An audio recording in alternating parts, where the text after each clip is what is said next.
കർത്താവിൻ്റെ പരിശുദ്ധ നാമം ഈ രാത്രിയിൽ വാഴ്ത്തപ്പെടുമാറാകട്ടെ. സന്നിധരായിരിക്കുന്ന എല്ലാ സഹോദരീ സഹോദരന്മാർക്കും കർത്താവിൻ്റെ നാമത്തിൽ സ്നേഹവും വന്ദനവും അറിയിക്കുന്നു. ദൈവകൃപയിൽ ആശ്രയിച്ച് ഇന്ന് രാത്രിയിൽ നമുക്ക് ദൈവവചനത്തിന് മുമ്പാകെ കടന്നു വരുവാൻ കർത്താവ് നമുക്കൊരുക്കി തന്ന ഈ വിലയേറിയ അവസരത്തിനായിട്ട് കർത്താവിന് സ്തോത്രം ചെയ്യുന്നു. കഴിഞ്ഞ ദിവസങ്ങളിൽ നമുക്ക് അപ്പോസ്തല പ്രവൃത്തികളുടെ പുസ്തകം അതിൻ്റെ മുഖവരയായിട്ട് 1, 2, 3 ക്ലാസ്സുകളിൽ നമുക്ക് ദൈവത്തിൻ്റെ വചനം ധ്യാനിപ്പാനായിട്ട് ദൈവം നമ്മെ സഹായിച്ചു. കഴിഞ്ഞ ക്ലാസ്സിൽ അപ്പോസ്തല പ്രവൃത്തികളിൽ നിന്ന് പ്രധാനമായും ഓർപ്പിച്ചത് അതിൻ്റെ 10 കാര്യങ്ങൾ ഞാൻ ഓർപ്പിച്ചിരുന്നു. ആധുനിക സഭയ്ക്ക്, ഇന്ന് ജീവിച്ചിരിക്കുന്ന ദൈവസഭയ്ക്ക് അപ്പോസ്തല പ്രവൃത്തികൾ എങ്ങനെ പ്രയോജനപ്പെടുന്നു എന്നുള്ളതിൻ്റെ 10 കാര്യങ്ങൾ നമുക്ക് ഒരുമിച്ച് ചിന്തിപ്പാനായിട്ട് കർത്താവ് നമ്മെ സഹായിച്ചു. ഒത്തിരി കാര്യങ്ങൾ നമുക്ക് ഈ പുസ്തകത്തിൻ്റെ മുഖവരിയായിട്ട് പറയുവാനുണ്ട്. എങ്കിലും നമുക്ക് ഈ പുസ്തകത്തിലേക്ക് കടന്നു പോകാമെന്ന് ചിന്തിക്കുകയാണ്. നമുക്കറിയാം, ഒരു പുസ്തകത്തിൻ്റെ 2 വോളിയമാണ് ലൂക്കോസിൻ്റെ സുവിശേഷം അപ്പോസ്തല പ്രവൃത്തിയും എന്ന് ഞാൻ പറഞ്ഞു. ലൂക്കോസാണ് അതിൻ്റെ എഴുത്തുകാരൻ. സുവിശേഷത്തിന് ശേഷം താൻ എഴുതിയ 2ാമത്തെ വോളിയമാണ് അപ്പോസ്തല പ്രവൃത്തികൾ. ലൂക്കോസിൻ്റെ സുവിശേഷവും അപ്പോസ്തല പ്രവൃത്തിയും കൂടെ നമ്മൾ സംയോജിപ്പിച്ച് നോക്കിയാൽ ഏകദേശം പുതിയ നിയമത്തിൻ്റെ ഒരു 4/1 ഭാഗമുണ്ട്. 4ആയിട്ട് നമ്മൾ തന്നെ വിഭാഗിച്ചാൽ 4/1 ഭാഗവും ലൂക്കോസിൻ്റെ സുവിശേഷം അപ്പോസ്തല പ്രവൃത്തിയും കൂടെ ചേരുന്നതാണ്. അത്രമാത്രം അത് വിശാലമായതുകൊണ്ട് വളരെ നമുക്ക് അതിൽ നിന്ന് പഠിക്കുവാനും മനസ്സിലാക്കുവാനുമായിട്ട് കഴിയും. ദൈവത്തിന് സ്തോത്രം. ഇനിയും അതിൻ്റെ ആമുഖത്തിലേക്ക് പോകാതെ ചില കാര്യങ്ങളെങ്കിലും നമുക്കതിൽ നിന്ന് ഗ്രഹിപ്പാൻ കഴിഞ്ഞു എന്ന് ഞാൻ വിചാരിക്കുന്നു. നമ്മൾ കഴിഞ്ഞ ക്ലാസ്സിൽ പറഞ്ഞ് അവസാനിപ്പിച്ചത് അപ്പോസ്തല പ്രവൃത്തികൾ നമുക്ക് ലഭിച്ചിരിക്കുന്ന പുതിയ നിയമസഭയുടെ ഏകദേശം 30 വർഷം, കർത്താവിൻ്റെ ഉയർപ്പിന് ശേഷമുള്ള 30 വർഷത്തെ ഒരു ചരിത്രമാണ്. ആദിമസഭ എങ്ങനെ ഉടലെടുത്തു, എപ്രകാരമായിരുന്നു അവരുടെ ദൈവസഭയുടെ കൂട്ടായ്മയുടെ അനുഭവങ്ങൾ എന്നിത്യാദി വളരെ പ്രധാനപ്പെട്ട കാര്യങ്ങൾ നമുക്ക് അപ്പോസ്തല പ്രവൃത്തികളുടെ പുസ്തകത്തിൽ നിന്നാണ് ലഭിക്കുന്നത്. ദൈവത്തിന് സ്തോത്രം. ഈ 2 പുസ്തകങ്ങളുടെയും, ലൂക്കോസിൻ്റെ സുവിശേഷം അപ്പോസ്തല പ്രവൃത്തി നമ്മൾ പഠിക്കുമ്പോൾ ഈ 2 പുസ്തകവും ആരംഭിക്കുന്നത് അല്ലെങ്കിൽ അഡ്രസ്സ് ചെയ്തിരിക്കുന്നത് തെയോഫിലോസ് എന്ന് പറയുന്ന ആൾക്കാണ്. ആ തെയോഫിലോസ് എന്നുള്ളത് ഒരു വ്യക്തിയാണ് എന്ന് ചിന്തിക്കുന്നവരുണ്ട്. ദൈവത്താൽ സ്നേഹിക്കപ്പെട്ട എല്ലാവരും എന്നുള്ള പദമാണ് ആ തെയോഫിലോസ് എന്നുള്ള ഗ്രീക്ക് പദത്തിൻ്റെ അർത്ഥം എന്ന് നമുക്ക് കാണുവാൻ സാധിക്കുന്നുണ്ട്. മറ്റൊന്നൊരു റോമൻ ഗവൺമെൻറ് ഉദ്യോഗസ്ഥനായിരിക്കാം തെയോഫിലോസ്. ഇങ്ങനെ 2-3 ആശയങ്ങൾ തെയോഫിലോസ് എന്നുള്ളതിനെക്കുറിച്ച് നമുക്ക് കാണുവാൻ കഴിയുന്നുണ്ട്.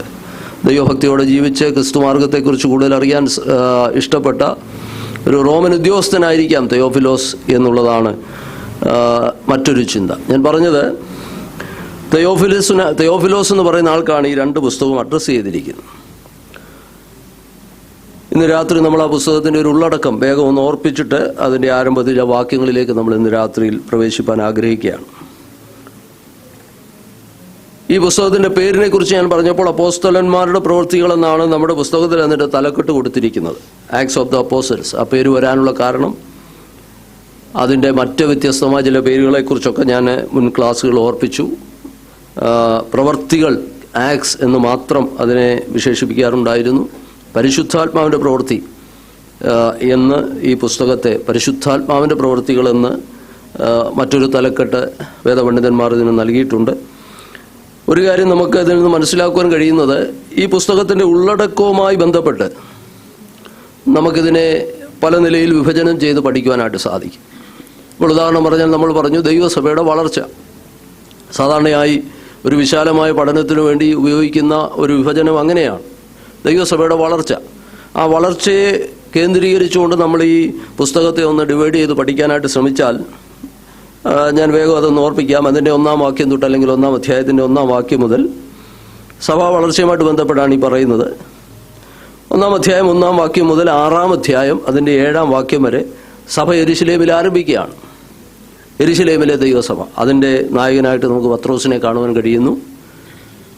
ധാരാളം പേരെ വിശ്വസിച്ച്, പുരോഹിതന്മാരിലും വലിയൊരു കൂട്ടം വിശ്വസിച്ച് കർത്താവിനെ പിൻപറ്റുവാനിടയായി തീർന്നു. ഈ ചരിത്രമാണ് ഏകദേശം 6-ാം അധ്യായം 7-ാം വാക്യം വരെ നമുക്ക് കാണുവാനായിട്ട് കഴിയുന്നു.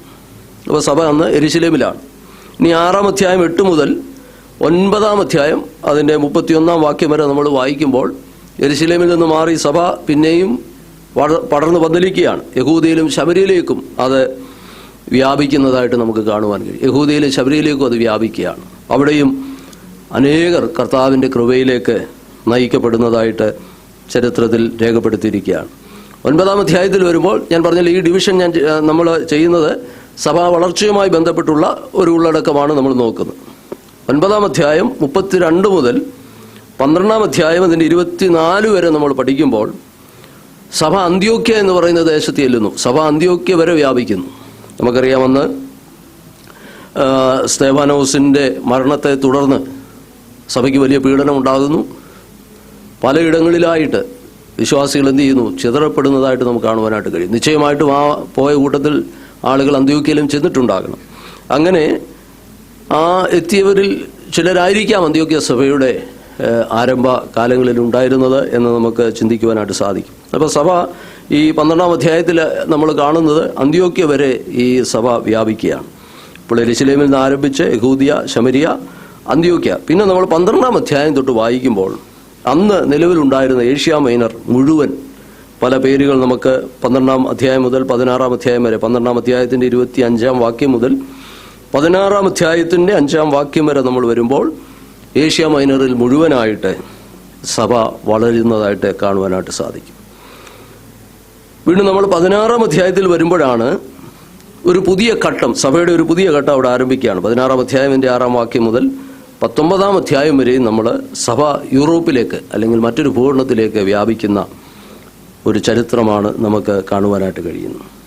ഒടുവിലായിട്ട് നമുക്ക് 19-ാം അധ്യായത്തിൻ്റെ 21-ാം വാക്യം മുതൽ 28-ാം അധ്യായത്തിൻ്റെ 31-ാം വാക്യം വരെ യൂറോപ്പിൽ നിന്ന് അത് റോമിലേക്ക് അല്ലെങ്കിൽ സഭ റോം വരെ, അന്നത്തെ ക്യാപിറ്റൽ അല്ലെങ്കിൽ അന്നത്തെ സാമ്രാജ്യത്തിൻ്റെ തലസ്ഥാനമായ റോം വരെ അത് വ്യാപിക്കുന്നതായിട്ട് നമുക്ക് കാണുവാൻ കഴിയും. ഈ 19-ാം അധ്യായം മുതലുള്ള ചരിത്രം എന്ന് പറയുന്നത് നമ്മൾ ആമുഖത്തിൽ ഞാൻ ഓർപ്പിച്ചിരുന്നു. കൂടുതലും അവിടെ മുന്നിട്ട് നിൽക്കുന്നത് പൗലോസിൻ്റെ മിഷണറി യാത്രകളും പൗലോസിനെ കാരാഗൃഹത്തിൽ അടയ്ക്കുന്നതും പൗലോസിൻ്റെ വിസ്താരവുമൊക്കെയാണ് നമുക്ക് ഈ ഭാഗത്ത് കാണുവാൻ കഴിയുന്നത്. ഇതൊക്കെ അവിടെ രേഖപ്പെടുത്തുന്നെങ്കിലും നമ്മളിപ്പോൾ ചിന്തിച്ചു വന്ന ഉള്ളടക്കത്തോട് ബന്ധപ്പെട്ട് നമ്മൾ അത് പഠിക്കുമ്പോൾ പൗലോസിൻ്റെ ബന്ധനവും ദൈവസഭയുടെ വളർച്ചയ്ക്ക് കാരണമായി എന്നാണ് നമുക്ക് കാണുവാനായിട്ട്. അങ്ങനെയാണ് അതിൻ്റെ വിഭജനം നമ്മൾ പഠിക്കുമ്പോൾ ആ വിഷയം നമുക്ക് ഗ്രഹിക്കാനായിട്ട് സാധിക്കുന്നത്. പൗലോസിൻ്റെ ബന്ധനം സഭാ വളർച്ചയ്ക്ക് ഉദവിയായി തീർന്നു എന്ന് ആ അധ്യായങ്ങൾ പഠിക്കുമ്പോൾ കാണുവാനായിട്ട് കഴിയും. ഞാൻ അന്ന് ഓർപ്പിച്ചിരുന്നു, ചില വേദപണ്ഡിതന്മാരെങ്കിലും അഭിപ്രായപ്പെടാറുണ്ട് ഈ അപ്പോസ്തല പ്രവൃത്തിക്ക് അല്ലെങ്കിൽ അപ്പോസ്തലന്മാരുടെ പ്രവൃത്തികൾക്ക് ശരിയായൊരു ഉപസംഹാരമില്ലാതെ പോയി എന്നുള്ള ആക്ഷേപം ചില വേദപണ്ഡിതന്മാർ ഓർപ്പിക്കാറുണ്ട്. പക്ഷേ ഇത്രയധികം പൗലോസിനെ കുറിച്ച് പറഞ്ഞ് നിശ്ചയമായിട്ടും പൗലോസിൻ്റെ നിര്യാണത്തെക്കുറിച്ചും ഒക്കെ പറയാമായിരുന്നു എന്ന് പറയുന്നവരുണ്ട്. എന്നാൽ അവിടെ ഞാൻ ഓർപ്പിച്ചു, നിശ്ചയമായിട്ട് ലൂക്കോസ് ഇവിടെ ഒരു വ്യക്തിയുടെ കാര്യം എടുത്തു പറയുന്നതിലുപരിയായി ദൈവസഭ എങ്ങനെ ദൈവാത്മാവിനാൽ നിയോഗം പ്രാപിച്ച് സുവിശേഷം എങ്ങനെ വിവിധ ജാതികളിലേക്കും ജനവിഭാഗങ്ങളിലേക്കും കടന്നു ചെന്നു, സുവിശേഷത്തിന് ദൈവവചനത്തിന് ബന്ധനമില്ല എന്നുള്ള സത്യം വെളിവാക്കുവാനാണ് പരിശുദ്ധാത്മാവിനാൽ ഇത് രചിക്കപ്പെട്ടതെന്നുള്ളതിൻ്റെ മറ്റൊരു തെളിവും കൂടെയാണ് വാസ്തവത്തിൽ നമ്മെ സംബന്ധിച്ചിടത്തോളം ആ കാര്യം നമ്മെ ഓർപ്പിക്കുന്നത്. ദൈവത്തിന് സ്തോത്രം. അപ്പം ഈ നിലയിലുള്ള വിഭജനം നമ്മൾ പഠിക്കുമ്പോൾ പൗലോസിൻ്റെ ബന്ധനം, പൗലോസ് വീട്ട് തടങ്കലിലായിരിക്കുന്നതിനെക്കുറിച്ച് പറഞ്ഞാണ് ഈ പുസ്തകം അവസാനിക്കുന്നത്. എന്നാൽ അവിടെയും എന്ത് ചെയ്യുന്നു? ദൈവത്തിൻ്റെ വചനം തൻ്റെ അടുക്കൽ വന്നവരോട് വിഘ്നം കൂടാതെ പ്രസംഗിക്കുന്നതായിട്ട് നമുക്ക് കാണുവാനാണ്. അങ്ങനെ ദൈവസഭയുടെ വളർച്ചയോട് ബന്ധപ്പെട്ടുള്ള ഒരു ഉള്ളടക്കമാണ് ഞാൻ വേഗം പറഞ്ഞത്. ഇനിയും ഇതിനകത്ത് നമുക്ക് പല നിലയിലുള്ള വിഭജനം ഈ പുസ്തകത്തെക്കുറിച്ച് നമുക്ക് ചെയ്യുവാൻ സാധിക്കും. ഞാൻ പറഞ്ഞല്ലോ, ദൈവസഭയോടുള്ള ബന്ധത്തിൽ പല വിഷയങ്ങളോടുള്ള ബന്ധത്തിൽ നമുക്ക് ഈ പുസ്തകത്തെ തരംതിരിച്ച് പഠിക്കുവാനായിട്ട് സാധിക്കും. ഇന്ന് രാത്രി ഞാൻ പിന്നെയും ഉള്ളടക്കത്തിലേക്കും ആമുഖത്തിലേക്കും തിരിഞ്ഞു പോകാതെ നമുക്ക് ആ പുസ്തകത്തിൻ്റെ 1-2 വാക്യങ്ങൾ ഇന്ന് രാത്രി നമ്മുടെ സമയപരിധിക്കുള്ളിൽ ചിന്തിച്ച് നമ്മുടെ ചിന്ത അവസാനിപ്പിക്കാം എന്ന് കരുതുന്നു. നമുക്ക് അപ്പോസ്തലന്മാരുടെ പ്രവൃത്തികൾ 1-ാം അധ്യായത്തിലേക്ക് വന്നാട്ടെ. 1 മുതൽ അതിൻ്റെ 5 വരെയുള്ള വാക്യങ്ങൾ ഒരാൾക്ക് വായിക്കാം.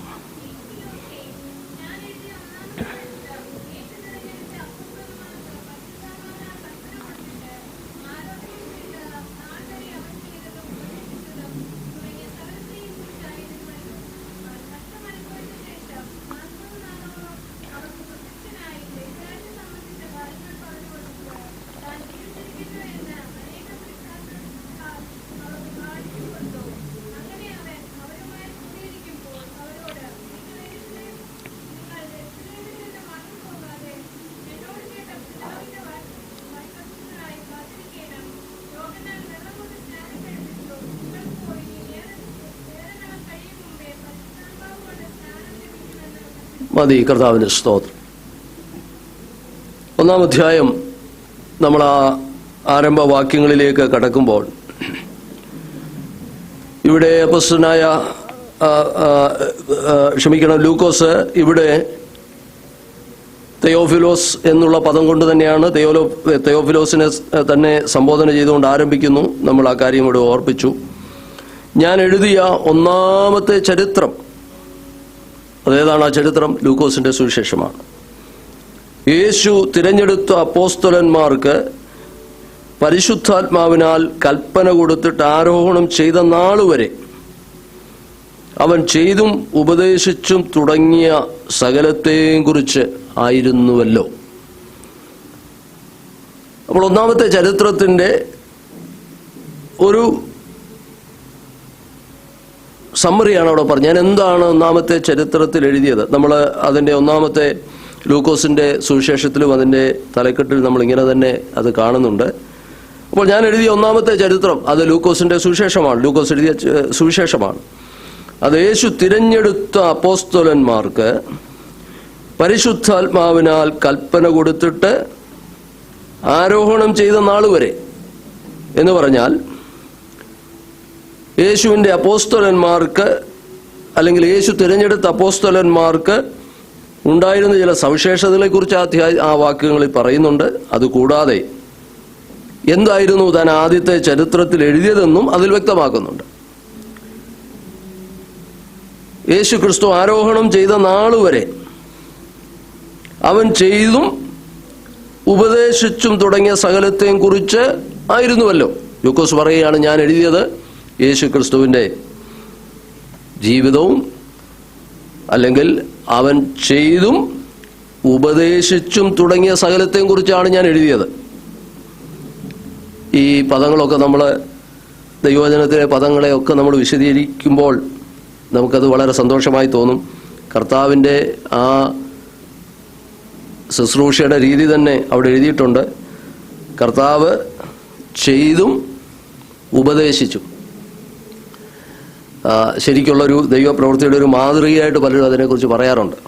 അപ്പോൾ കർത്താവ് പ്രസംഗം മാത്രമല്ലായിരുന്നു, തൻ്റെ പ്രവൃത്തി ഉപദേശവും അങ്ങനെയാണ്. അവൻ ചെയ്തും ഉപദേശിച്ചും തുടങ്ങിയ സകലത്തെ. അപ്പോൾ കർത്താവിൻ്റെ ആ പ്രവർത്തന രീതി അതായിരുന്നുവെന്ന് അതിൽ നിന്ന് നമുക്ക് മനസ്സിലാക്കാൻ കഴിയുന്നുണ്ട്. ആ പദങ്ങളെല്ലാം ഒന്നുകൂടെ നിങ്ങളൊന്ന് ശ്രദ്ധിച്ച്. യേശു തിരഞ്ഞെടുത്ത അപ്പോസ്തലന്മാർക്ക്, അപ്പോൾ കർത്താവിനാൽ തിരഞ്ഞെടുക്കപ്പെട്ട അപ്പോസ്തലന്മാർ ഉണ്ടായിരുന്നു. അവർക്ക് പരിശുദ്ധാത്മാവിനാൽ, നമുക്കറിയാം ഈ പുസ്തകത്തിന് മറ്റൊരു പേര് ഞാൻ പറഞ്ഞു, പരിശുദ്ധാത്മാവിൻ്റെ പ്രവൃത്തി എന്ന് തന്നെയാണ്. ദൈവത്തിൻ്റെ ആത്മാവിൻ്റെ പ്രോമിസ്, വാഗ്ദത്തം നമുക്ക് കാണുവാൻ കഴിയുന്നു.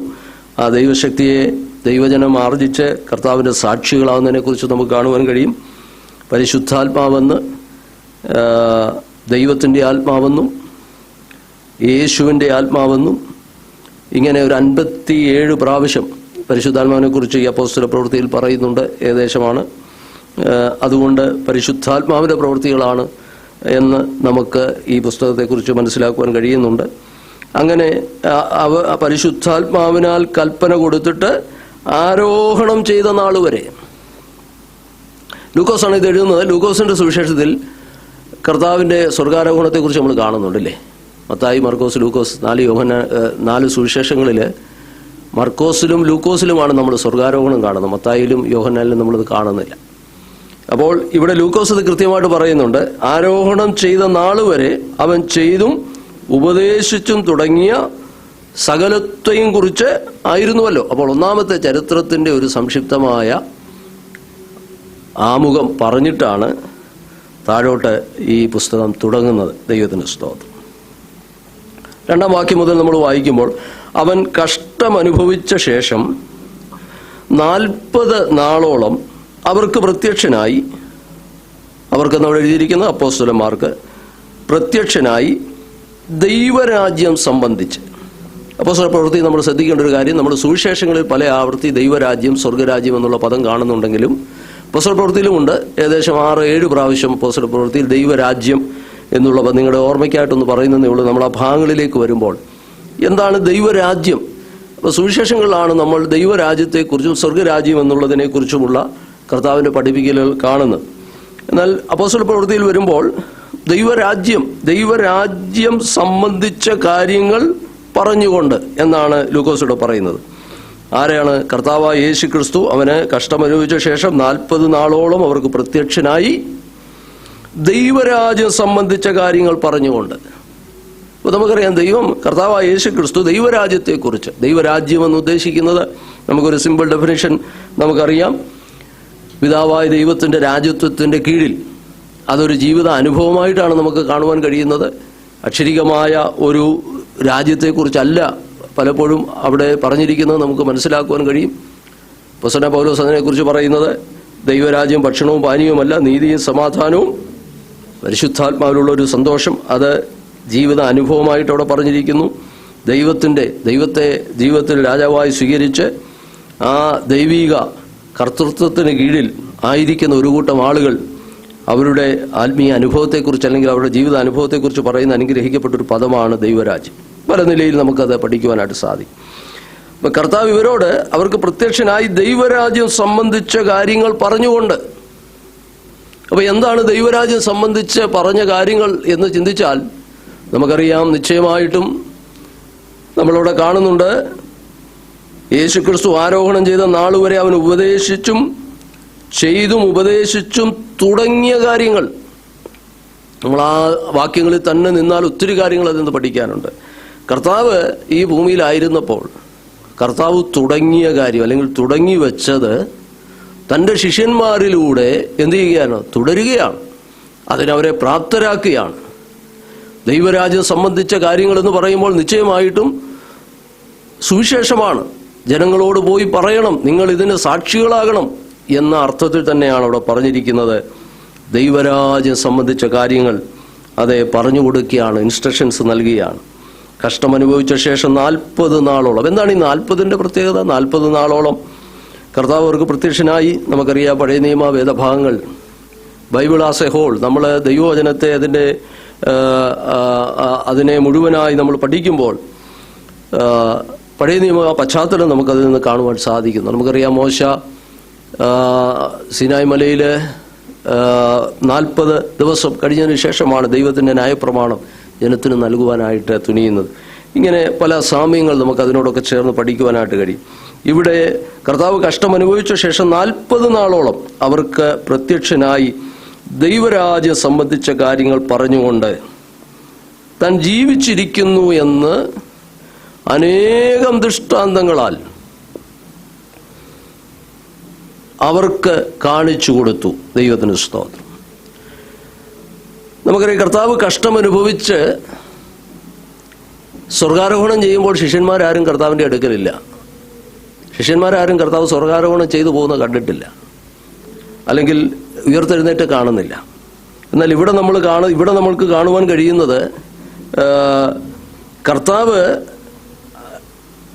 താൻ ജീവിച്ചിരിക്കുന്നു എന്ന്. കർത്താവിൻ്റെ കഷ്ടാനുഭവത്തിന് ശേഷം, കർത്താവ് ഉയർത്തെഴുന്നേറ്റതിന് ശേഷം പിന്നീട് വരുമ്പോൾ ശിഷ്യന്മാർക്ക് നേരിട്ടുള്ള ഒരു അനുഭവം എന്ന് പറയുന്നത് ഈ ഒരു അനുഭവമാണ്. കർത്താവ് ഉയർത്തെഴുന്നേറ്റ കർത്താവ് അവരുമായിട്ട് വന്ന് 40 നാളോളം അവരോട് ഒരുമിച്ച് കർത്താവ് ചിലവിടുന്ന സമയമാണ് അവർക്ക് പിന്നീട് ഓർക്കാനായിട്ട് സാധിക്കുന്നത്. ദൈവത്തിന് സ്വർഗാരോഹണം ചെയ്യുന്നത് വരെ. ഉയർപ്പിനെ കുറിച്ചാണ് ഞാൻ മുമ്പ് പറഞ്ഞു. ഉയർപ്പിൻ്റെ സമയത്ത് ശിഷ്യന്മാരാരും കർത്താവിനെ കാണുന്നില്ല. എന്നാൽ ഇവിടെ നമ്മൾ കാണുന്നത് അതിനുശേഷം 40 നാളോളം കർത്താവ് എന്ത് ചെയ്യുന്നു? അവരുമായി സമയം ചിലവഴിക്കുകയാണ്. 4-ാം വാക്യത്തിലേക്ക് നമ്മൾ വരുമ്പോൾ അവിടെ വായിക്കുന്നു, അങ്ങനെ അവൻ അവരുമായി കൂടിയിരിക്കുമ്പോൾ. അപ്പോൾ ഈ 40 ദിവസം കർത്താവ് അവരോടൊപ്പം ഉണ്ടായിരുന്നു. ഉയർത്തെഴുന്നേറ്റ കർത്താവ് അവരോടൊപ്പം ഉണ്ടായിരുന്നു. അങ്ങനെ അവൻ അവരുമായി കൂടിയിരിക്കുമ്പോൾ, മലയാളത്തിൽ കൂടിയിരിക്കുമ്പോഴെന്നാണ് അതിൻ്റെ ശരിയായ ഗ്രീക്ക് ഭാഷയിൽ. അവരുമായി ഭക്ഷണം കഴിച്ചുകൊണ്ടിരിക്കുമ്പോൾ എന്നുണ്ട്. അതിൻ്റെ അർത്ഥം അവർക്ക് സെൻസ് ചെയ്യാവുന്ന നിലയിൽ ഒരു അശരീരിയോടോ അല്ലെങ്കിൽ ഒരു മറ്റൊരു ശരീരത്തിലൊന്നും അല്ലായിരുന്നു കർത്താവ്. കർത്താവിനെ കാണുവാൻ അവർക്ക് സാധിക്കുമായിരുന്നു, കേൾക്കുവാൻ കഴിയുമായിരുന്നു, കർത്താവിനെ തൊടുവാൻ സാധിക്കുമായിരുന്നു. ആ നിലയിൽ തന്നെ അവരോടുകൂടെ കർത്താവ് ഉണ്ടായിരുന്നു എന്നാണ്. അങ്ങനെ അവരുമായി കൂടിയിരിക്കുമ്പോൾ അവരോട്, നിങ്ങൾ യെരൂശലേമിൽ നിന്ന് വാങ്ങിപ്പോകാതെ എന്നോട് കേട്ട പിതാവിൻ്റെ വാഗ്ദത്തത്തിനായി നിങ്ങൾ കാത്തിരിക്കണം. യോഹന്നാൻ വെള്ളം കൊണ്ട് സ്നാനം കഴിപ്പിച്ചു. നിങ്ങൾക്കോ ഇനി ഏറെ നാൾ കഴിയും മുമ്പേ പരിശുദ്ധാത്മാവ് കൊണ്ട് സ്നാനം ലഭിക്കും എന്ന് കൽപ്പിച്ചു.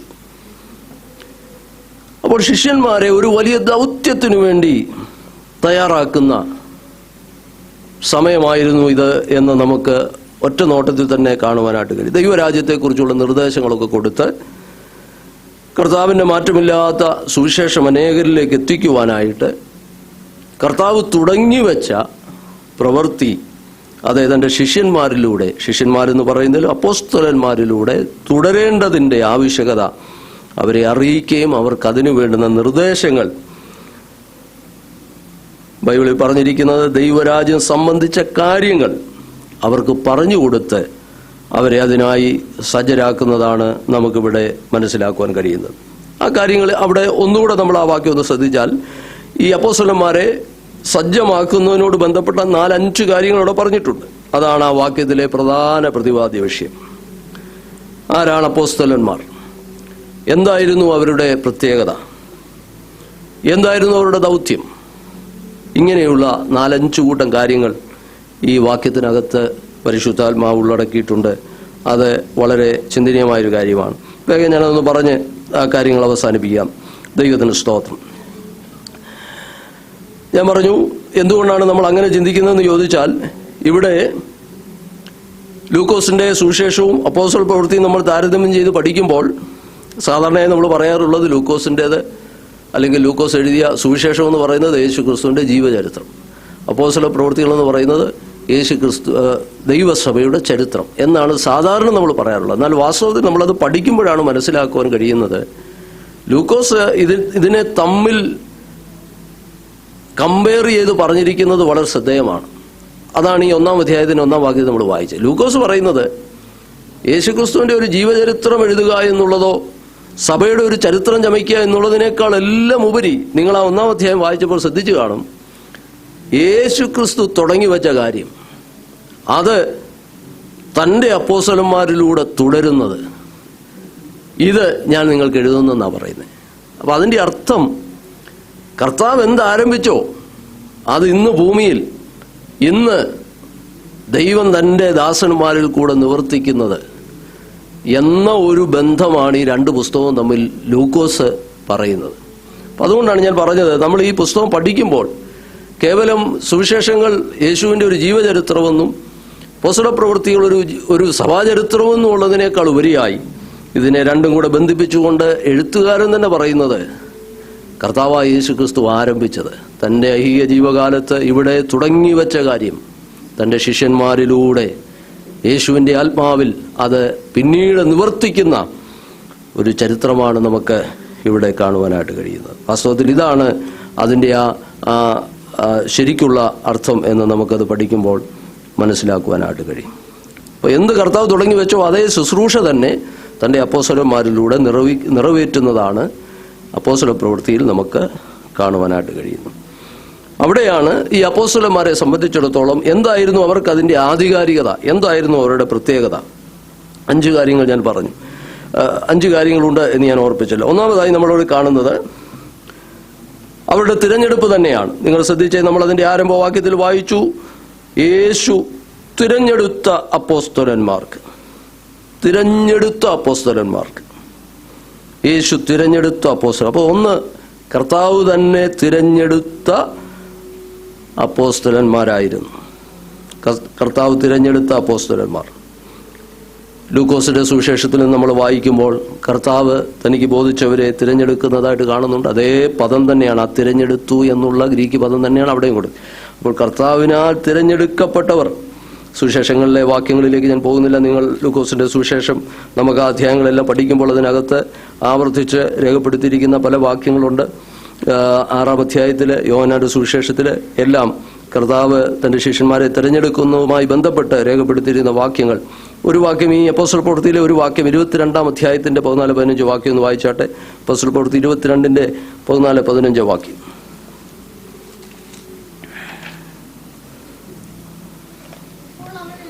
ആ ആ ആ ആ നിയമിച്ചിരിക്കുന്നു. അപ്പോൾ കർത്താവ് തന്നെ നിയമിക്കുകയാണ്, കർത്താവിനാൽ തിരഞ്ഞെടുക്കപ്പെടുകയാണ്. അപ്പോൾ അപ്പോസ്തലന്മാരാരാണ്? കർത്താവിനാൽ തിരഞ്ഞെടുക്കപ്പെട്ടവരാണ്. അതുകൊണ്ടാണ് കർത്താവ് തുടങ്ങി വെച്ച അതേ കാര്യം തന്നെ ഈ ഭൂമിയിൽ നിറവേറ്റുവാനായിട്ട് ദൈവം അവരെ നിയോഗിക്കുന്നത്. കർത്താവ് തന്നെ അവരെ തിരഞ്ഞെടുത്തത് കൊണ്ടാണ്. കർത്താവ് തന്നെ അവരെ തിരഞ്ഞെടുത്ത് അതിനുവേണ്ടി നിയോഗിക്കുകയാണ്. യേശു അവരെ തിരഞ്ഞെടുത്തു. യേശു തിരഞ്ഞെടുത്ത അപ്പോസ്തലന്മാർ. നമുക്കറിയാം, അപ്പോസ്തലന്മാരെന്നുള്ളതിനുള്ള യോഗ്യതകളെക്കുറിച്ച് നമ്മൾ പിന്നീട് വായിക്കുമ്പോഴും കർത്താവിനാൽ തിരഞ്ഞെടുക്കപ്പെട്ടവർ എന്നുള്ള ആ പദവി അതിന് ആവശ്യമായിരുന്നു. രണ്ടാമത് നമ്മൾ കണ്ടു, യേശു തിരഞ്ഞെടുത്ത അപ്പോസ്തലന്മാർക്ക് പരിശുദ്ധാത്മാവിനാൽ കൽപ്പന കൊടുത്തിട്ട് ആരോഹണം ചെയ്ത് നാളുവരെ ചെയ്തു ഉപദേശിച്ചു തുടങ്ങിയ സകലത്തെയും കുറിച്ചായിരുന്നുവല്ലോ.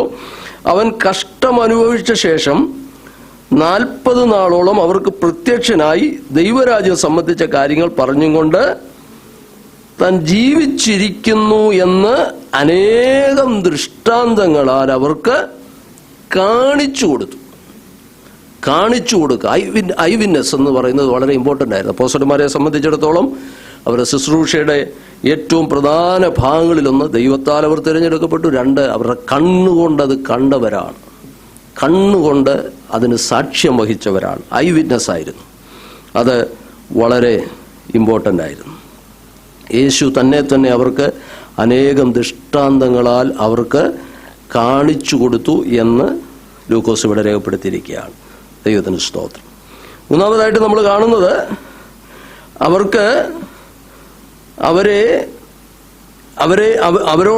അവരെ കമ്മീഷൻ ചെയ്യുന്നുണ്ട്, അല്ലെങ്കിൽ അവരെ അതിനായിട്ട് നിയോഗിക്കുന്നതായിട്ട് നമുക്ക് കാണുവാൻ കഴിയുന്നുണ്ട്. ദൈവത്തിന് സ്തോത്രം. നമ്മൾ ആ വായിച്ച വാക്യത്തിനകത്തുണ്ട്, പരിശുദ്ധാത്മാവിനാൽ അവർക്ക് കൽപ്പന കൊടുക്കുന്നു. യേശുവിൻ്റെ കൽപ്പന അവർക്കുണ്ടാകുന്നുണ്ട്. എന്തിനു വേണ്ടി? തൻ്റെ പ്രവൃത്തികൾ തുടരുവാനായിട്ട്. ലൂക്കോസിൻ്റെ സുവിശേഷത്തിൽ നമുക്കറിയാം, യേശു അവർക്ക് നൽകുന്ന ആ പ്രധാനപ്പെട്ട കമാൻഡ്, നിങ്ങൾ പുറപ്പെട്ടു പോയി ഭൂമിയിലുള്ള സകല സൃഷ്ടികളോട് സുവിശേഷം അറിയിക്കണമെന്നുള്ള ആ കാര്യം നമുക്കറിയാമല്ലോ. ആ ഗ്രേറ്റ് കമ്മീഷനെ കുറിച്ച് നമുക്ക് നന്നായിട്ട് അറിയാവുന്നതുകൊണ്ട് ഞാൻ ആ ഭാഗത്തേക്ക് പോകുന്നില്ല. അപ്പോൾ അവിടെ നമ്മൾ കാണുന്നത്, യേശു അവരെ അതിനുവേണ്ടി കമ്മീഷൻ ചെയ്യുന്നു, അല്ലെങ്കിൽ അവർക്ക് കൽപ്പന കൊടുക്കുന്നതായിട്ട് നമുക്ക് കാണുവാനായിട്ട് സാധിക്കും.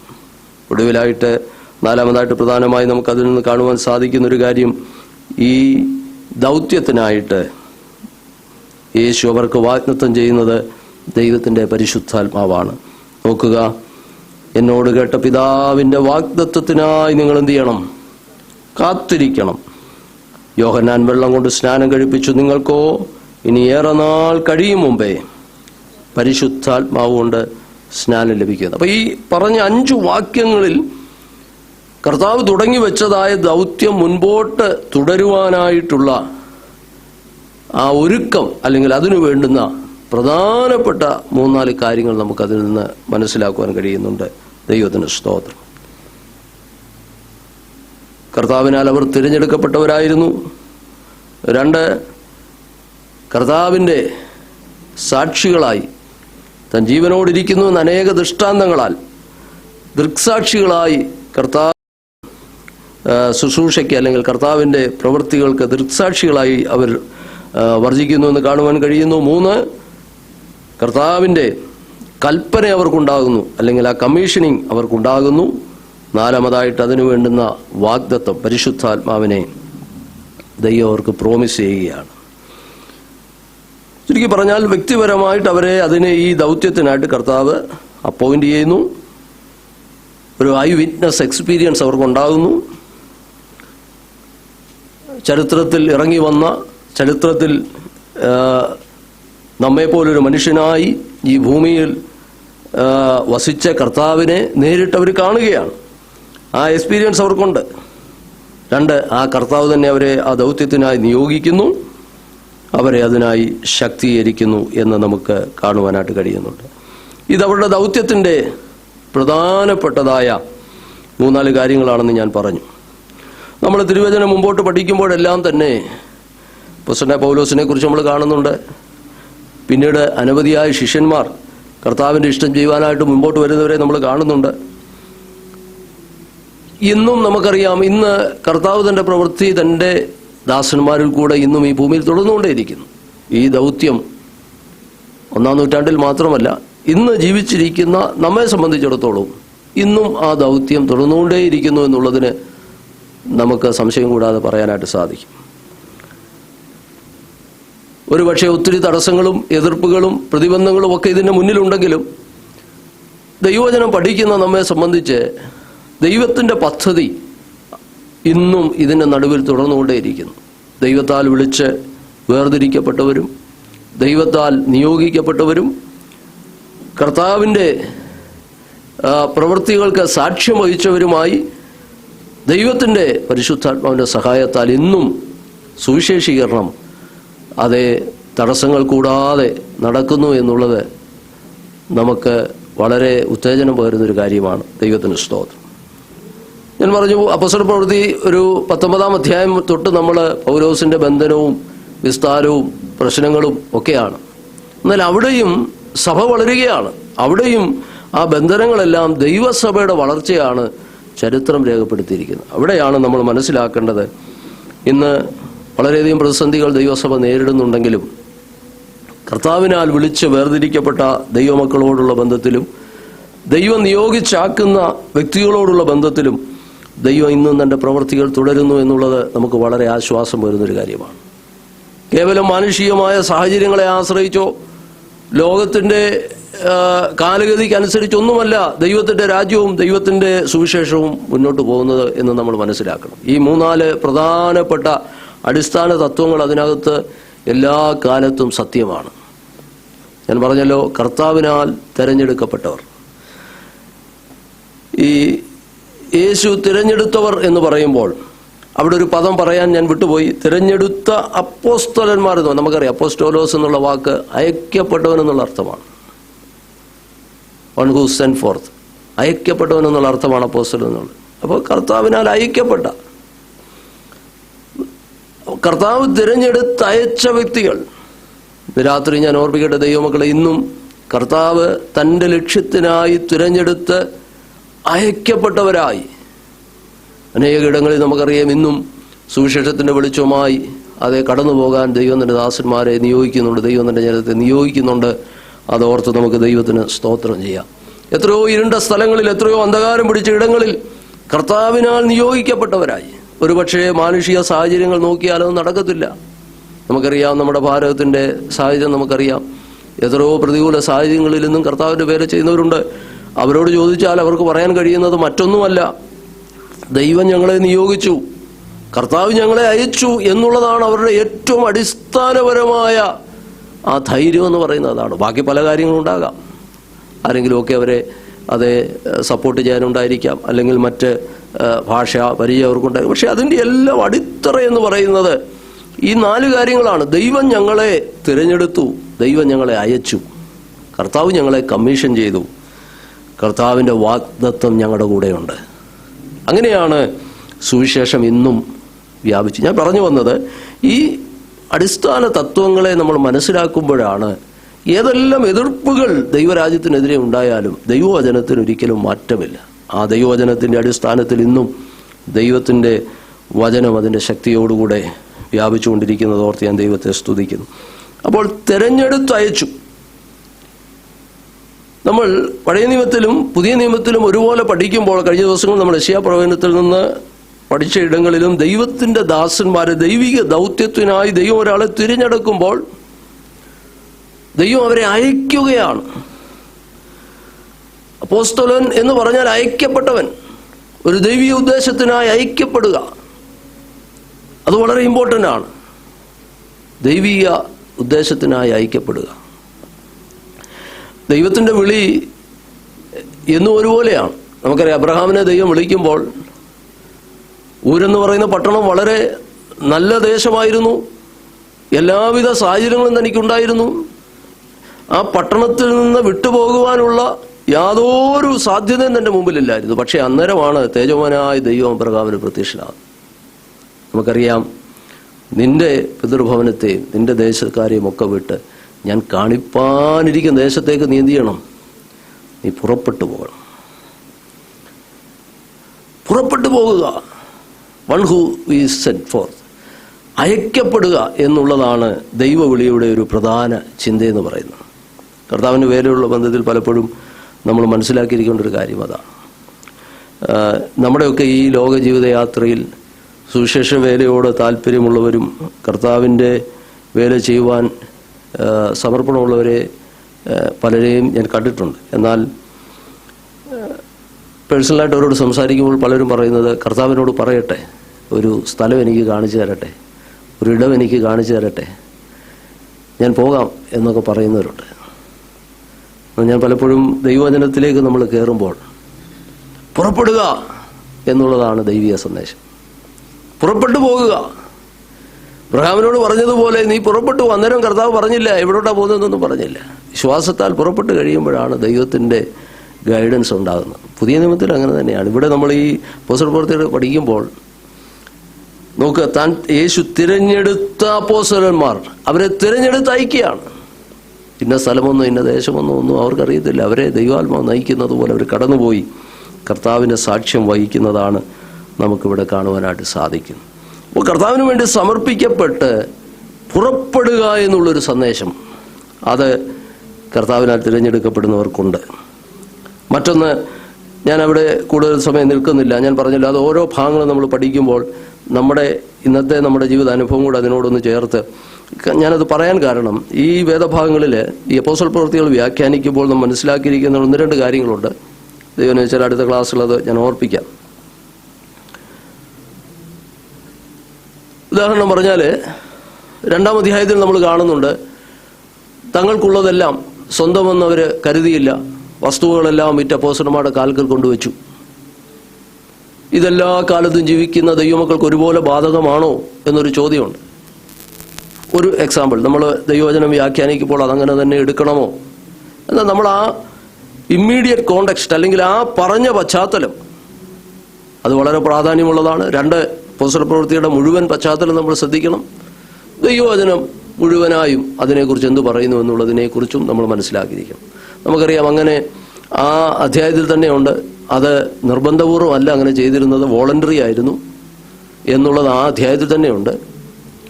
മറ്റൊന്ന്, 5-ാം അധ്യായത്തിൽ പത്രോസ് അനന്യാസിനോട് പറയുമ്പോൾ 5-ാം അധ്യായത്തിൽ വളരെ വ്യക്തമായിട്ട് പറയുന്നുണ്ട്, ഇത് വിൽക്കുന്നതിന് മുമ്പ് നിന്റേതല്ലായിരുന്നോ, വിറ്റതിന് ശേഷവും നിന്റെ കൈവശം തന്നെ എന്ന് പറയുന്നതിൻ്റെ അർത്ഥം അത് വിലക്കിയിരുന്നില്ല.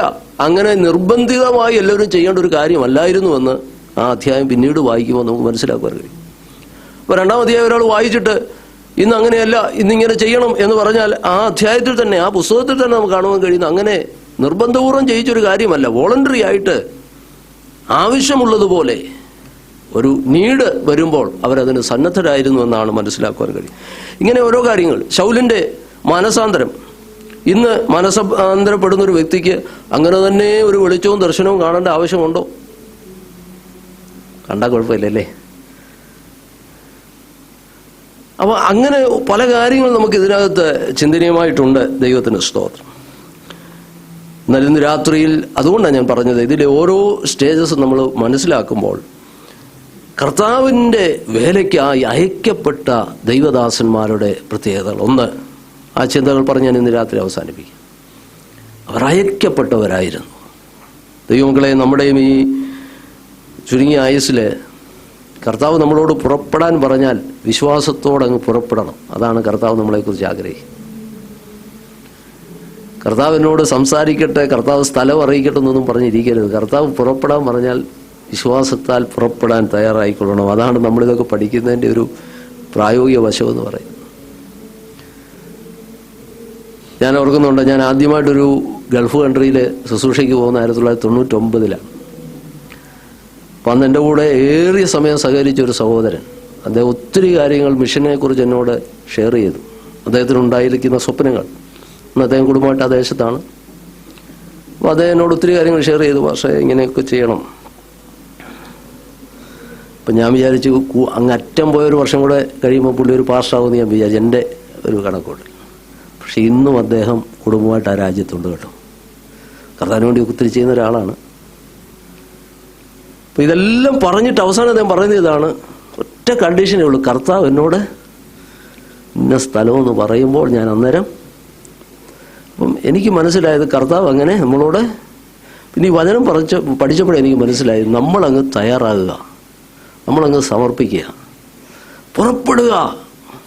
അപ്പോസ്തലന്മാരെന്ന് പറഞ്ഞാൽ അയക്കപ്പെടുന്നവരാണ്. കർത്താവിന് സ്തോത്രം. അത് ദൈവീയ ശുശ്രൂഷയുടെ ഒരു അടിസ്ഥാന യോഗ്യതയാണ്. കർത്താവിന് മഹത്വം. രണ്ടാമത്തെ ഭാഗം ഞാൻ പറഞ്ഞല്ലോ, ഞാനും നിങ്ങളുമൊക്കെ കർത്താവിൻ്റെ പ്രവൃത്തികൾ ജീവിതത്തിൽ കണ്ടവരാണല്ലേ. യേശുവിനെ, ഹിസ്റ്റോറിക്കൽ ജീസസ്, അല്ലെങ്കിൽ ഈ ചരിത്രത്തിൽ ജീവിച്ച യേശുവിനെ അടുത്ത് കണ്ടവരാണ് അപ്പോസ്തലന്മാരെങ്കിൽ ഞാനും നിങ്ങളും വിശ്വാസക്കണ്ണാൽ കർത്താവിനെ അടുത്തറിയുന്നവരാണ്, കണ്ടവരാണ്. Praise the Lord. എത്ര അനുഭവങ്ങൾ ദൈവം നമ്മുടെ ജീവിതത്തിൽ തരുന്നുണ്ട്. ആ കർത്താവിൻ്റെ സാക്ഷികളാകുവാൻ നമ്മുടെ ജീവിതത്തിൽ ദൈവം തന്നിട്ടുള്ള രക്ഷയുടെ അനുഭവം തന്നെ ധാരാളം മതി കർത്താവിൻ്റെ സാക്ഷ്യം വഹിപ്പാൻ. ദൈവത്തിന് സ്തോത്രം. നമ്മുടെ മറ്റ് കഴിവിനേക്കാളെല്ലാം ഉപരിയായി യേശു ക്രിസ്തുവിലൂടെ നമുക്ക് ലഭിച്ചിട്ടുള്ള ആ രക്ഷ, നിത്യജീവൻ്റെ അനുഭവങ്ങൾ, അതുതന്നെ മതി നമുക്ക് യേശുവിൻ്റെ സാക്ഷികളായി തീരുവാൻ. 3, കർത്താവ് നമ്മെ അതിനായി നിയോഗിക്കുന്നു. ജീസസ് കമാൻഡ്, അല്ലെങ്കിൽ അവൻ നമ്മെ കമ്മീഷൻ ചെയ്യുന്നു. ലൂക്കോസിൻ്റെ സുവിശേഷം ഞാൻ ഓർപ്പിച്ചു, ആ ഗ്രേറ്റ് കമ്മീഷൻ എന്ന് പറയുന്നത് ആ ഇമ്മീഡിയറ്റ് ആയിട്ടുള്ള ഡിസൈപ്പിൾസിന് മാത്രമല്ല. ആകയാൽ നിങ്ങൾ പുറപ്പെട്ട് എന്ന് പറഞ്ഞിരിക്കുന്നത് ആ പുറപ്പാടാണ് കാണിക്കുന്നത്. നമ്മുടെ അവസ്ഥയിൽ നിന്ന് പുറപ്പെട്ടു പോയി കർത്താവിൻ്റെ സാക്ഷികളാകുക എന്നുള്ളതാണ് എന്ന് നമുക്ക് കാണുവാനായിട്ട് കഴിയുന്നുണ്ട്. ഏറ്റവും ഒടുവിലായി ഞാൻ ഓർപ്പിച്ചത്, നമുക്കറിയാം നമ്മുടെ കഴിവുകൊണ്ട്, നമ്മുടെ ശക്തി കൊണ്ട് ഈ സാക്ഷ്യം വഹിപ്പാൻ നമുക്ക് കഴിയത്തില്ല. ഒരുപക്ഷെ കർത്താവ് ഇവിടെ പറഞ്ഞതിൻ്റെ 5-ാം അധ്യായത്തിൽ അല്ലെങ്കിൽ 5-ാം വാക്യത്തിൻ്റെ വിശദീകരണം നമ്മൾ അടുത്ത ക്ലാസ്സിൽ കർത്താവിനെ വെച്ചാൽ ഞാനത് വിശദമായിട്ട് ഓർപ്പിക്കാം. യോഹന്നാൻ വെള്ളം കൊണ്ട് സ്നാനം കഴിപ്പിച്ചു എന്ന് കർത്താവ് പറയുന്നു. യോഹന്നാനെ കുറിച്ച് കർത്താവ് ഇവിടെ പറയുകയാണ്, നിങ്ങൾക്കോ ഇനിയും ഏറെ നാൾ കഴിയും മുമ്പേ പരിശുദ്ധാത്മാവ് കൊണ്ട്. അപ്പോൾ പരിശുദ്ധാത്മാവിലുള്ള സ്നാനം, അപ്പോൾ യോഹന്നാന്റെ സ്നാനം, പരിശുദ്ധാത്മാവിന്റെ സ്നാനം, ഇത് അവിടെ പറഞ്ഞിരിക്കുകയാണ്. എന്തിനായിരുന്നു ദൈവം അവരെ അതിനായി സ്നാനം കഴിപ്പിക്കുന്ന, അല്ലെങ്കിൽ പരിശുദ്ധാത്മാവ് സ്നാനം എന്തിനാണെന്ന് അതിൻ്റെ താഴോട്ടുള്ള വാക്യങ്ങൾ വരുമ്പോൾ നമുക്ക് കാണുവാനായിട്ട് സാധിക്കുന്നുണ്ട്. ആ പരിശുദ്ധാത്മാവിൻ്റെ സ്നാനത്തെക്കുറിച്ച് പറയുമ്പോൾ കർത്താവ് എടുത്തു പറയുന്നുണ്ട്, എന്നോട് കേട്ട പിതാവിൻ്റെ വാഗ്ദത്തത്തിനായി നിങ്ങൾ എന്ത് ചെയ്യണം? കാത്തിരിക്കണം. പിതാവിൻ്റെ വാഗ്ദത്തത്തിനായി. കേവലം പൊടുന്നനവേ നടക്കുന്ന ഒരു സംഭവമായിട്ടല്ല അതിനെക്കുറിച്ച് നമുക്ക് താഴോട്ട് വായിക്കുമ്പോൾ കാണുവാൻ കഴിയുന്ന. പഴയ നിയമത്തിലെ യോവേൽ പ്രവചനത്തിലെ, യെശയ്യാ പ്രവചനത്തിലെ, എസെക്കിയേൽ പ്രവചനത്തിലെ, യോവേൽ പ്രവചനം 2-ാം അധ്യായം 28 മുതലുള്ള വാക്യങ്ങൾ നമുക്കറിയാവുന്ന വാക്യങ്ങളാണ്. യെശയ്യാ പ്രവചനം 32-ന്റെ 15 മുതലുള്ള വാക്യങ്ങൾ, എസെക്കിയേൽ പ്രവചനം 36-ന്റെ 27 മുതലുള്ള വാക്യങ്ങളിലൊക്കെ ദൈവം തന്നെ ജനത്തിന് നൽകാൻ പോകുന്ന ആ ശ്രേഷ്ഠകരമായ അനുഭവത്തെക്കുറിച്ചൊക്കെ നമുക്കവിടെ കാണുവാൻ കഴിയുന്നു. അപ്പോൾ പിതാവിൻ്റെ വാഗ്ദത്തമാണ്. കർത്താവ് പറയാതെ എന്നോട് നിങ്ങൾ കേട്ടതാണ്. അപ്പോൾ എന്നോട് നിങ്ങൾ കേട്ടു, പിതാവ് നിങ്ങൾക്ക് വാഗ്ദത്തം ചെയ്തു, ആ പരിശുദ്ധാത്മാവിനെ ഏറിയ നാൾ കഴിയും മുമ്പേ ആ പരിശുദ്ധാത്മാവ് കൊണ്ട് നിങ്ങൾക്ക് സ്നാനം ലഭിക്കുമെന്ന് കർത്താവ് കൽപ്പിക്കുകയാണ്. നമുക്കറിയാം, ഈ പരിശുദ്ധാത്മാവിനെ കർത്താവ് നൽകുന്നതിൻ്റെ പരമപ്രധാനമായ ലക്ഷ്യം ആ പാസേജിൽ തന്നെ നമ്മൾ മനസ്സിലാക്കിയത് മറ്റൊന്നുമല്ല, കർത്താവിൻ്റെ സാക്ഷ്യം വഹിക്കുവാൻ വേണ്ടിയാണ്. ഈ പുസ്തകങ്ങളിൽ തുടർന്ന് നമുക്ക് കാണുവാൻ കഴിയുന്നത് 1-ാം അധ്യായത്തിൻ്റെ 8-ാം വാക്യം നമ്മൾ സന്ദർഭവശാൽ കഴിഞ്ഞ ക്ലാസ്സുകളൊക്കെ വായിച്ചിരുന്നു.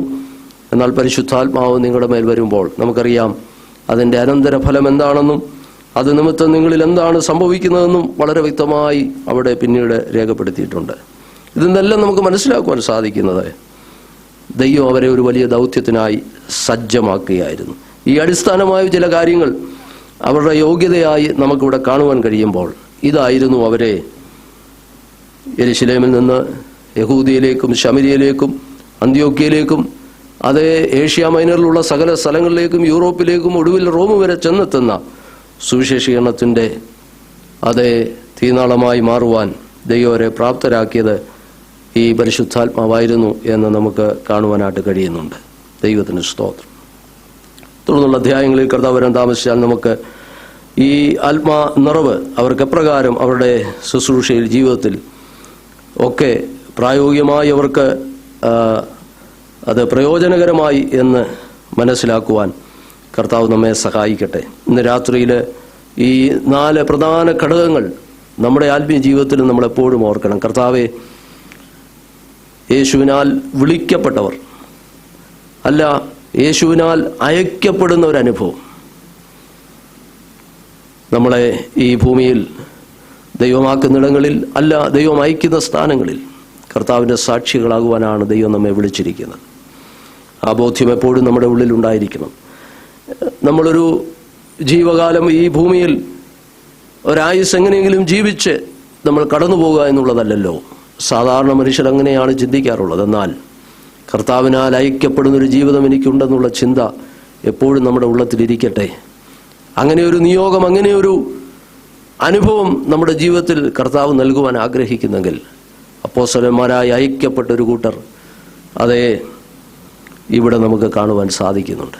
എൻ്റെയും നിങ്ങളുടെയും ജീവിതത്തിൽ കർത്താവ് നമ്മെക്കുറിച്ച് ആഗ്രഹിക്കുന്ന അളവിൽ ദൈവരാജ്യത്തിനു വേണ്ടി നിലകൊള്ളുവാൻ നമ്മുടെ ഈ ആയുസ്സിൽ ദൈവം കൃപ നൽകട്ടെ.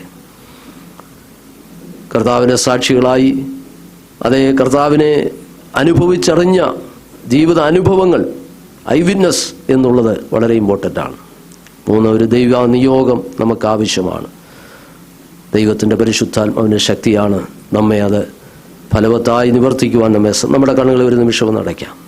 ഈ ദിവസങ്ങളിൽ ഈ അപ്പോസ്തല പ്രവൃത്തികളൊക്കെ നമ്മൾ പഠിക്കുമ്പോൾ ഞാൻ പറഞ്ഞല്ലോ, കർത്താവിൻ്റെ ശുശ്രൂഷ രീതി എന്ന് പറയുന്നത് അവൻ ചെയ്തും ഉപദേശിച്ചും പോകുന്ന കാര്യങ്ങളെന്ന് നമ്മൾ ഈ 1-ാം അധ്യായത്തിൽ തന്നെ വായിച്ചു. കേവലം ഉപദേശം മാത്രമല്ലായിരുന്നു, പ്രവൃത്തിയും ഉപദേശവും കൂടെ ചേർന്നതായിരുന്നു കർത്താവിൻ്റെ ശുശ്രൂഷ രീതി. നമ്മുടെ ഈ ദൈവവചന പഠനവും നമ്മുടെ ജീവിതത്തിൽ ചില മാറ്റങ്ങളെങ്കിലും എന്തെങ്കിലും നമ്മുടെ ജീവിതത്തിൽ കൊണ്ടുവരുവാൻ കർത്താവ് സഹായിക്കട്ടെ. നമ്മുടെ ആത്മീയ ജീവിതത്തിൽ, സുവിശേഷീകരണത്തോടുള്ള ബന്ധത്തിൽ, നമ്മുടെ ഭാവി ജീവിതത്തോടുള്ള ബന്ധത്തിൽ ദൈവവചന പഠനം നമ്മയും വാർത്തെടുക്കുവാൻ ഉതകട്ടെ എന്ന് നമുക്ക് ആത്മാർത്ഥമായി പ്രാർത്ഥിക്കാം. നമ്മെ അതിനായി ഏൽപ്പിച്ചു കൊടുത്താൽ കർത്താവിൻ്റെ വചനത്തിന് ഇന്നും നമ്മളിൽ പ്രവർത്തിപ്പാൻ കഴിയും. അതിനായി നമ്മെ ഒന്നുകൂടെ സമർപ്പിച്ചുകൊണ്ട് ദൈവവരങ്ങൾ നമ്മെ സമർപ്പിക്കാം. കർത്താവ് ഈ വചനങ്ങളാൽ ഇന്ന് രാത്രി നമ്മെ അനുഗ്രഹിക്കട്ടെ.